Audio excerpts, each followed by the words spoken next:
very important feature of speaking and writing in English is the ability to use more, say, metaphorical language, so being able to use idioms, for example.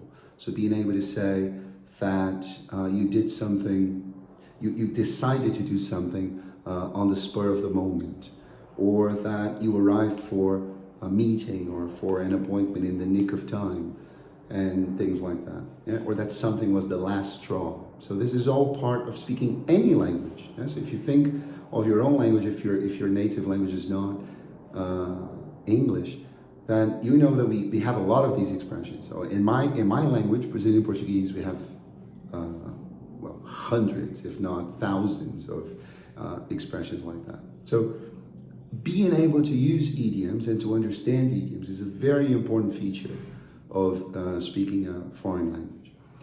Specifically, in the case of English, phrasal verbs are too. So it's very important to be able to use phrasal verbs. Martin Parrott, in his great book, Grammar for English Language Teachers, he says, I'm not going to quote verbatim, but the idea is that we tend to think of phrasal verbs as being very informal and the one-word verb as being neutral.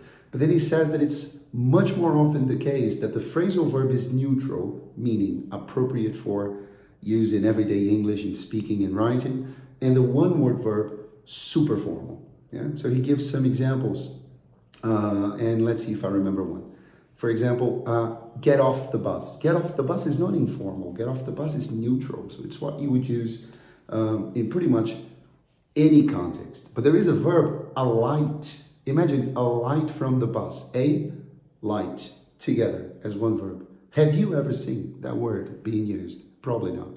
So being able to say, get on the bus, get off the bus, for example, is very important as a speaker of English. So understanding the importance of phrasal verbs, how they work, how to study them, and for us teachers, how to teach them as well, is an essential part of being, let's say, an effective speaker or writer in English.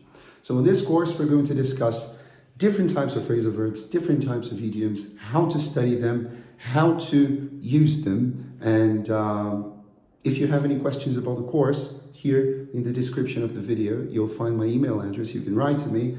And during the course, even though it's asynchronous, even though it's not live, if you have absolutely any questions at any point, you can write to me, and it'll always be a pleasure to write back, and I'll always write back very quickly.